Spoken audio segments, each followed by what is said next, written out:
it's Jake Mace, the vegan athlete. This is a super exciting video, and I've been looking forward to bringing this video to you guys for a while because this is the first video where I'm gonna open the very first seed bank box right in front of you guys. We've been working so hard to make the seed bank box a reality. This is our first month. Please be easy on us because every month that goes by, I promise you, the seed bank box will get better and better, and it will become a key component in having a successful garden and growing nutrient-dense superfood at home in your front and your backyard. So what I'm gonna do in this video is I'm gonna open up the seed bank box right in front of you guys right now. I'm gonna show you exactly what's in it, and I'm gonna plant all the seeds inside of this box with you guys right now here in this video on YouTube. So if you guys wanna see more videos like this, hit the like button for me, give me a comment down below, say, "What's up, Jake, you the man." I wanna read those down below. And those of you who are part of the seed bank box program from the beginning, there's gonna be a bonus gift for you inside. If you're not a part of the seed bank box, this video will still be worthwhile for you because we'll be giving you guys some tips to help you plant seeds in your garden successfully, no matter where you get them. If you get them from us, these are all chosen by me. They're gonna be appropriate to plant in a garden in Southern California, Texas, Las Vegas, Phoenix area, Tucson area. And for those of you who are outside of the hot areas of the country, just plant the seeds when it's appropriate weather in your city. If you missed out on the first month of our seed bank box, don't worry. You can get involved for the second month. Go to seedbankbox.com and sign up today. It's an inexpensive way to get an amazing bundle of seeds delivered right to your door each month with appropriate quantities for a back and front yard home garden. Without further ado, hit the share button for me, hit the like button, add this video to your favorites, check out my Facebook group for gardeners, Urban Gardening in Arizona, and let's get started. What I've learned over my 35 years here on Earth is that you are nothing without your collaborative community that surrounds you. And so I got my gardening friends here today, Greeny's Garden. How's Brandon it going? and Alyssa. Hi. And they just stopped by. They're gardening friends of mine. We hang out all the time, so they just stopped by, and I happen to be doing this video, so I'm suckering them into being in the video with me. All right. You guys okay with that? Yep. Yeah. We're good. Okay, first stage for planting seeds successfully is the infrastructure you put in when you built your raised bed or when you built your in-ground garden, when you filled it with soil. So there's two videos you gotta watch. I just built this raised bed on camera. I just filled it with soil, and there's links down below to watch the videos of me doing that. There's one thing I do at the top of the soil before I plant seeds. I go get some coconut coir or coconut pith. I don't use peat moss because I feel that peat moss will work in gardens, but it's really not renewable. So it's not a really good thing to put in your garden because it's kind of hurting the earth. It's a non-renewable resource. But coconut coir is very renewable and it holds moisture just the same. You can get blocks of coconut coir or coconut pith from any nursery. Go to your local nursery, or you can order the blocks from Amazon. This is one I've already put water on, and it's a nice spongy growing medium. There's already coconut coir in my soil, as you guys saw when you saw the soil video from before. But what I do is on the top of the soil, before I plant my seeds, I spread another thin layer of coconut pith on top, about a 1-inch layer, because the seeds, they like to germinate and grow in this coconut coir. And so when I put a seed in there, the root of the seed will grow through the coconut coir into the healthy compost. Make sense? So this is just to keep a consistent moisture level to help my seeds germinate successfully.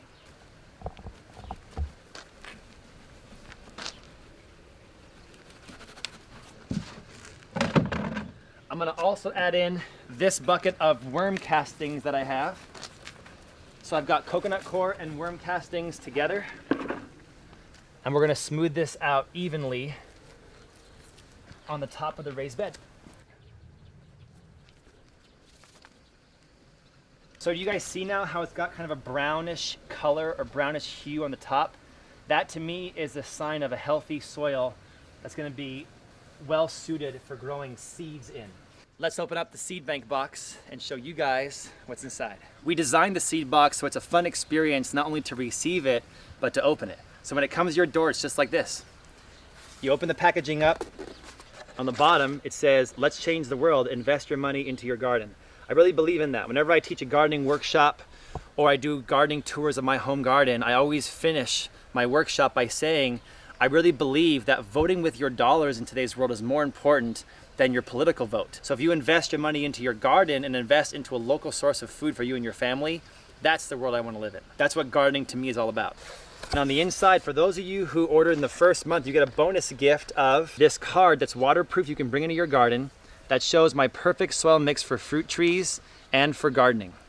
So save this and use this mix if you want to know the exact soil that I built here and that I garden in here at my home. Next, it's garden time.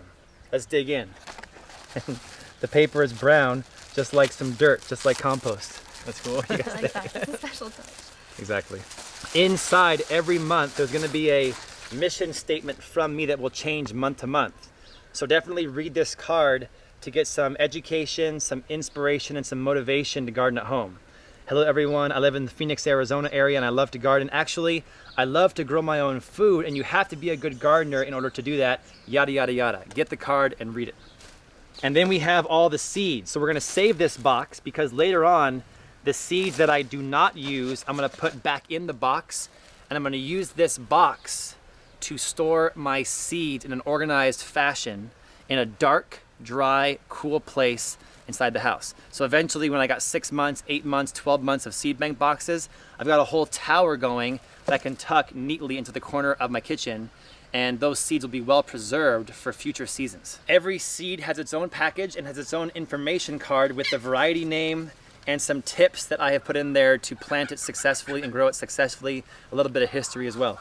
So the first seed is gonna be the Oregon Sugar Pod Pea. Next is the lacinato kale, the dinosaur kale. The next seed is one of my favorite tomatoes, the yellow pear cherry tomato. Then we have the red salad bowl lettuce. Next we have a second variety of sugar snap pea called Sugar Ann, and I'm gonna tell you in a second how these two peas differ. Next we have the native Arizona onion called the Eotoy onion bulb, and these have been grown in the Phoenix area for hundreds and hundreds of years, but it will grow elsewhere in the country as well. We also have the Moringa oleifera, which is the moringa tree. So in this seed bank box for the first month, you're gonna be able to grow a full-on tree because I'm not even joking with you. These seeds, if you plant them right at this time of year right now, they will grow into a 15-foot tall tree by December 2017 of this year. Within 9, 10, 11 months, it'll be a 15-foot tall tree. Am I speaking the truth? Yes. Absolutely, yeah. Because yours did the same thing. Yeah, you gave us some seeds and we have a tree that's 20 feet tall now. And every leaf is edible on the tree. And the bean pods. Yep. It's really good for tea. And yours looks amazing. Yeah, it's really healthy. Now with this selection of seeds, it's perfect for those people in Southern California, Texas, Florida, Las Vegas, Tucson, Phoenix area, hot weather climates. For those of you in the rest of the country, you can still join the Seed Bank Box program, but if you're still under snow and frozen soil, just save the Seed Bank Box for a month or two until your soil temperature is warmer. Today it's about, what, 75 degrees today? Yeah. Maybe like 49, 50 at night. And next week will be in the low 80s. Yep. And it will be in the 50s at night. Right. So in the Phoenix area, it's springtime, perfect time of year to start planting. Next month we'll have more warm weather crops to grow and warm weather seeds to get. And every month that goes by, the seeds will change according to the seasons. I'm kind of the curator and it's my job to pick seeds that are appropriate for that month. Okay, there are 2 seeds in this current month that I cannot plant in my raised bed garden. One is the moringa tree, and 2 is the yellow pear cherry tomato. I included these 2 because in a second, when I'm done planting these seeds, we're gonna take these seeds inside the house, we're gonna plant them indoors, put them on a windowsill, and we're gonna try to get a jump on the season by growing this tomato early and growing this moringa early. Then we're gonna transplant these plants into the garden in about a month to a month and a half from now. So let's save these 2 seeds for the end of this video. Don't go anywhere. I will address how to plant these seeds at the end of this video. I've laid out these seeds strategically in the raised bed in the configuration that I'm gonna plant them in. Does Greenie's Garden approve? Yes. Okay. It looks good. Let me tell you guys what I'm gonna do. First, I have the Oregon Sugar Snap Pea. Now this one needs a trellis to climb. So put this one in an area of your garden where you have a trellis that can climb up. I'm gonna be putting a trellis here. Once the pea pods get about this tall, I'll be installing a trellis on the inside of this newly built raised bed. So in anticipation of that trellis, I'm gonna open up this package, show you guys the seeds here. And notice how I've tried to put the perfect amount of seeds so that you're not overwhelmed. The thing I hate as a gardener is when I order seeds and there's just so many, I only use 10% of what's in the package and the other ones just, I forget about them in the corner of my house and I never use them. Right. Now, as the seed bank box goes on, we're gonna be including more seed varieties and more seed quantities, because as we get more gardeners signing up, it's gonna be my job to make the seed bank boxes more rich and better each and every month. So I promise you, every month from here on out, these seed bank boxes will get better and better. My rule of thumb is whatever the size of the seed is, you wanna plant your seed that same distance under the soil. So since these peas are about 1/4 inch in diameter, I'm gonna place them about 1/4 inch under the soil. It's very difficult to kill a seed that is planted too shallow. It's very easy to kill a seed that's planted too deep. So always err on the side of too shallow. Because if the seed is too shallow, the roots will still find a way into the soil. If the seed is too deep, you might rot it, suffocate it, and kill it, okay? So I'm gonna lay these seeds out. These sugar snap peas can probably be, pretty close. I'm gonna put them about 8 inches apart. I'm just gonna eyeball it. I'm gonna put them about this far from the edge of my raised bed. And I know for a fact that these sugar snap peas have a very high germination rate. And I tend to see that 100% of mine germinate. So I'm gonna put about that many down the row, because I'm gonna have this half of this raised bed is gonna be for this first seed bank box. Then next month, I'm gonna reserve the other half of this raised bed for next month's seed bank box. I'm gonna put 2 pea seeds in each place just in case, because I'm a little bit of an OCD gardener, okay? Even though they have a high germination rate, I'm putting 2 close together, and that way I'm ensuring myself that I'll have a 100% germination rate in this section of my raised bed. The sugar snap pea for me becomes the snacking pea that never makes it into the house. Okay, it's the I one. can totally Yes, agree yeah. with that. How are your guys' raised beds doing? I was doing really good. Do you guys think you enjoy growing the raised beds more or the fruit trees more? You're gonna put that on me? Yeah, totally. I don't know. I really like the garden because you're getting the food faster. Right. I love the fruit trees at the same time because you're getting mangoes. And the fruit trees kind of seem Papayas. like immortals, right? They kind of live forever. And Right. Yeah. I'm not gonna bury them yet. I'm gonna bury these at the end, so stick with me. Next is the dinosaur kale, my favorite kind of kale, the lacinato kale. I like my tree kale as well, but dinosaur kale just has that lumpy kind of dinosaur skin look to it. These guys are like black little pellets, and they're really productive. You don't need much. It's amazing how much energy is into that little tiny seed. I'm gonna plant the dinosaur kale as the next row inside this raised bed. Take about 2 seeds and put these guys every 8 inches apart as well. And the camera will not be able to see this too well because they're the same color as the soil, but I assure you, there's 2 or 3 dinosaur kale seeds going in each place. What's gonna be fun about this seed bank box is that I can come to you guys in 2-3 months from now, and you're gonna see updates of how these seeds are doing, and you're gonna be amazed at how much food I'm gonna produce with just 1 box. Next, I've got this incredible onion, which has a funny name. It's called the Itoy onion, Arizona native onion. It is a clustering onion. Each one of these onion bulbs is going to grow about 2 or 3 dozen more onion bulbs. Wow. Okay, so as long as there's a little bit of root attached, you're gonna have onions the rest of your entire life. I'm gonna plant these onions down the middle of this strip. So I'm gonna put 1 there, 1 there, another 1 here. This is actually, yeah, this is 1, and this is 1. When I plant these onions, I'm gonna put them about this far apart a piece. Believe me, as this 1 onion's in the ground, a cluster this big around will grow around it, and there'll be 30 or 40, maybe even more than 30, yeah, definitely 30 or 40 extra bulbs in a couple months' time.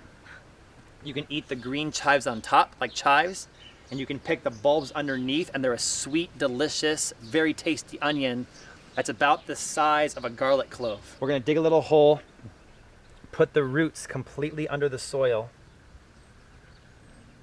and then I'm gonna nestle the dirt. So there's just about a 1/4 inch, nothing too crazy, maybe a 1/2 inch or a 1/4 inch of the top sticking out. Then the next one down the row, same thing. Put the root fully under the ground and surround it with soil so it's only about a 1/4 inch to a 1/2 inch above the soil.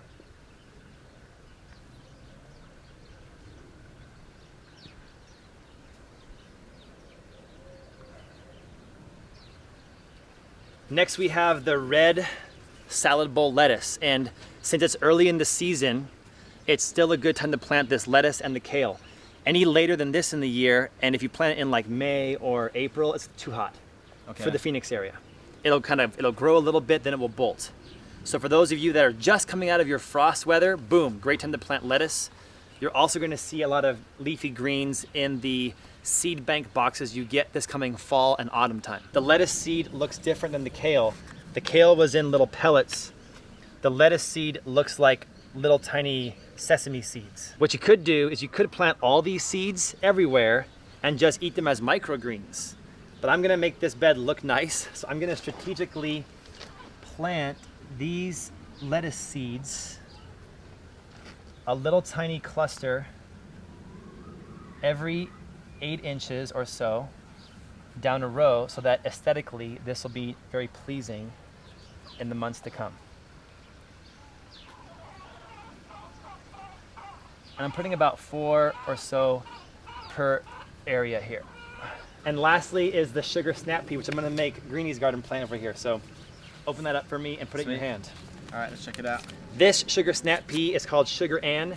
It does not need a trellis. It's a bush style pea. So we can plant this anywhere in the garden. The plants only get about 2 feet high, and it will fruit snow peas on the bush. So I want you guys to put those in the ground, the exact configuration as these, just on that side. Okay.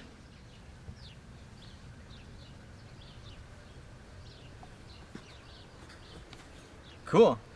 That's it. Okay, let's push them down. So if you guys want to follow my technique, I'm gonna just push them down just about that far, about a 1/4 inch under the soil. Too deep is not good, and too shallow is okay. I'll leave them there so you guys can see. What do you guys think? You guys got this? Once they're pushed down like that, I just take my hand and I kind of just mess up the dirt and bury them, just so they're barely buried under the ground. That's it. Now, remember the kale's in there and the lettuce is in there as well. For that, I'm gonna just kind of go like this with my hand, and trust me, I'll do my Donald Trump impression. Believe me, believe me. That is enough to bury the seed. Believe me. I realized lately I've been saying believe me a lot, I think because of him. I think I've been absorbing some Trump, which is scaring the crap out of me a little bit. But believe me, trust me, just a little pat like that is enough to make those little pellets of kale and to make those little sesame seeds of red lettuce. Find a little nook and cranny under the soil. And then the last stage of this process is going to be to water it, and the water itself will hit the dirt and allow it to kind of cover up those seeds. And then the only thing I got to worry about is pests that are in my area. And every gardener has their own pests. Some gardeners in town here have rabbits, some have ground squirrels, some have raccoons, some have dogs. Like your dogs can get your garden and eat all your stuff. That's right? our biggest pest right now. Yeah. Some have tortoises. So I built these raised beds this high on purpose to block the dogs and the tortoise. And my pest is birds. I have these little finchy birds. What will happen is that once my sugar snap peas get about this tall, and once my lettuce gets about this tall, I'll lose the whole crop to birds. So in a future video coming up, I'm going to show you guys how I use a bird net to go over this. And then once the food's about this big, it'll be fine. But in the adolescent stage, I put a little bird net over it, and that's enough to keep my food safe as it grows into a happy, mature size. When I'm not gardening, you can find me doing some Tai Chi or some Kung Fu on my other YouTube channel. Search Jake Mace Tai Chi on YouTube. And what I've learned with Tai Chi is I've learned to harness my strength into smoothness and sensitivity. When you're watering, you gotta channel that sensitivity. Try to play God a little bit and just let a gentle shower fall over top of your soil.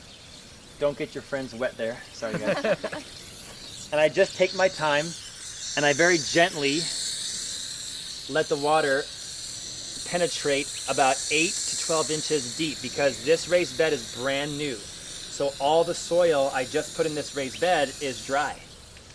So I have to water this a lot right now and visualize in my brain, when has the water gone about 8 to 12 inches beneath the soil?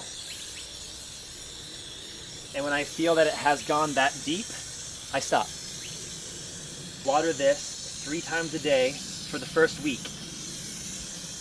After that, I'm gonna hook up my irrigation drip line to this and let the drip line just take over. Next month, when I plant the other half of this raised bed, I'll be able to show you the progress on this half. So subscribe here to me at Vegan Athlete, and I'll show you guys how the garden is growing month by month. Right now, I feel like that's enough water. So let's go inside, and I'll show you how I'll be planting the moringa seed and the yellow pear cherry tomato seed so that we get a jump on the season with those 2 varieties. The final stage of our seed bank box for this month is going to involve trying to get a jump on the season with the 2 seeds we have left. I'm going to show you guys how I'm planting them, and all my equipment is down here. Check it out.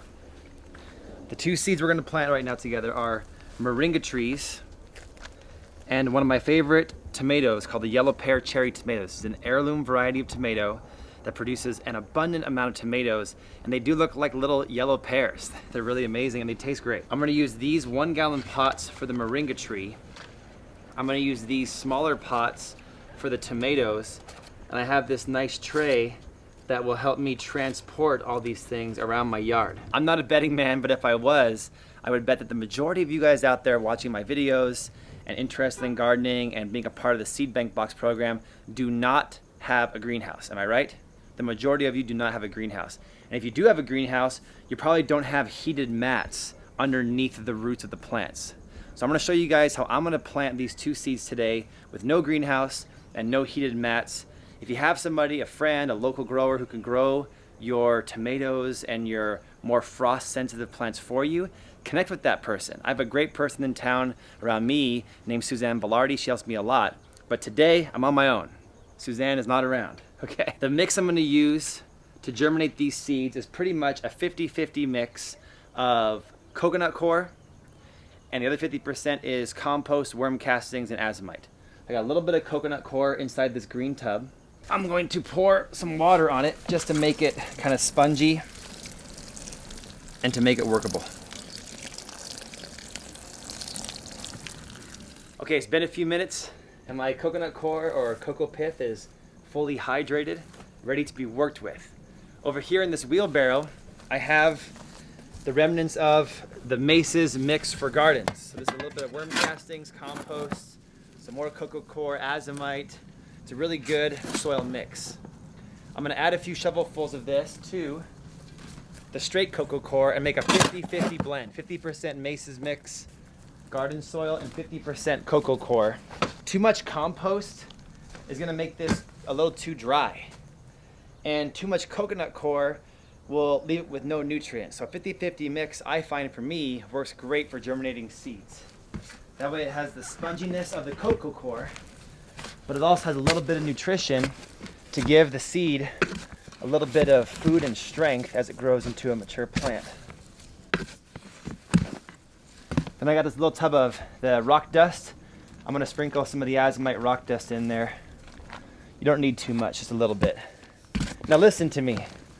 This is my exact mix that I use for germinating seeds, but you guys want to be exactly like me. You could exercise your artistic integrity and kind of play with your soil mix and create your own mix. There could be a Smith mix out there or a Johnson mix. You know what I'm saying?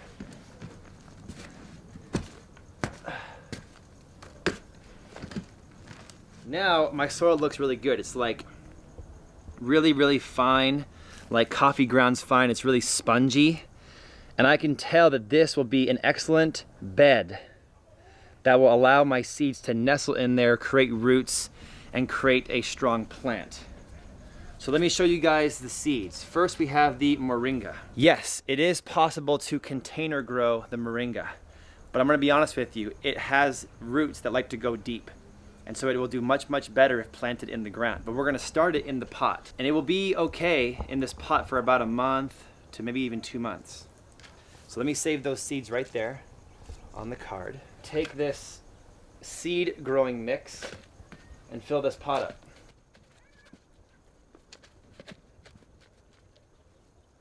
Now I have 4 seeds here. I'm gonna take and plant 2 seeds in each container. And that way I'm pretty much assuring myself that I'm gonna have at least one germinate into a healthy tree. And when they get about 6 inches tall each, I'll just thin out the one that's less worthy. I know it's sad, but you got to do it to give strength to the other one. They almost have wings on them, like a flange. It's pretty cool. We're gonna just kind of nestle this guy down about, I would say 3/4 of an inch, not quite an inch. And then I'm just gonna move the soil on top so they're covered, and the seed will find a way to break through and push itself into the sun. Listen to me, this is the most important part. There's 3 things that's going to ensure, actually there's 4 things that's going to ensure that these seeds germinate well. Number 1, moisture. If we water this guy once a day, twice a day, something like that. You want the soil to stay moist, but not a soup. Number 2, sunlight. If you guys bring these in the house to where they're in the shade all day long, they're not gonna grow very well. They need to have that sunlight beating down on them to give them encouragement, nutrients, and love to push into the sun. They need warm nighttime temperatures. So it's gonna be up to you. If you do not have a greenhouse and you don't have heat mats, you're gonna have to be very disciplined and use your discipline to know when the sun goes down, it's time to bring those seeds into your house where they have more warmth at night. And then as the sun rises in the morning time, put them back outside into the light. And number 4, keep them protected from pests. So many times my gardeners lose their amazing plants to their dogs or cats or some kind of pest. So put them in a protected area where they won't get destroyed by some sort of pest, whatever pest that is in your town. That's it, my moringa is nestled down there, ready to go. I'm gonna water it in a second. Next, I wanna show you guys the yellow pear cherry tomato. They look just like tomato seeds, a little pointy, not quite as circular. They even look kind of like little pears. I'm gonna just do 5 of them because I don't need to have all these tomato plants. I can save some for later. Let's go, here's what I'm gonna do. Take these tomato seeds, I'm gonna just put 3 in each cup. Because again, that's just gardening insurance there. Make sure one of them will grow pretty nicely, and 4 went in there, that's okay. It's not an exact science, it's more of an art form, right? And here's this one. You can kind of see them there. I hope the camera can pick that up. And since I have a few extra, I might as well put a couple extra in there just to make sure. I'm gonna save them inside the envelope, put them back in my seed bank box for later. I'm gonna just take these guys and push them ever so slightly under the soil. Nothing too crazy, because again, like we said before, too deep is gonna hurt the seed. Too shallow, the seed will probably still find a way in, but just right is perfect. I'm gonna push it in just a little bit to nestle it down in the dirt, and then just kind of move the soil barely on top of the seeds. So just barely cover them. When they're this small, that's a good rule of thumb. Just barely cover them with the soil, nothing too crazy. I'm gonna have to be like you guys and be disciplined. In the morning, bring them outside into a protected area. In the nighttime, bring them in the house where they have extra warmth. And then in about a month, I'll have nice looking tomato plants. I can share them with you here at the Vegan Athlete channel, and then I'll transplant them into my raised beds so they can join their friends, all right? And these moringa trees are gonna go in the ground. And you'll be amazed, they grow so fast if they're kept warm. In warm conditions, these guys grow so fast. Once they get about this tall, I'm gonna transplant them into the ground. I could put these guys in the ground in the Phoenix area in April when the temps are in the 90s, and they will grow 12 to 15 feet by December of the same year. They are an amazing tree. They're extremely vigorous. My treeple, my gardeners, this officially ends the first inaugural seed bank box planting video.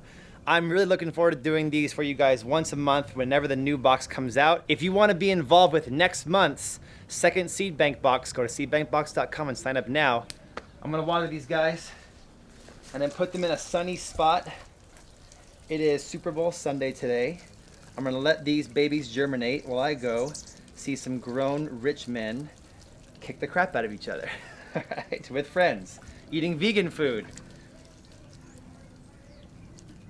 I hope y'all enjoyed this video. I really enjoyed making it for you. I enjoy sharing my gardening experiences with you guys. Coming up, since I have all my trees planted now, my garden going strong, I'll be sharing much more harvest videos and cooking and food preparation videos with you guys. So share this video, subscribe, check out my Facebook group, Urban Gardening in Arizona on Facebook, Instagram, Snapchat, Jake Mace Tai Chi, and I can't wait to show you what I'll be including in the next seed bank box.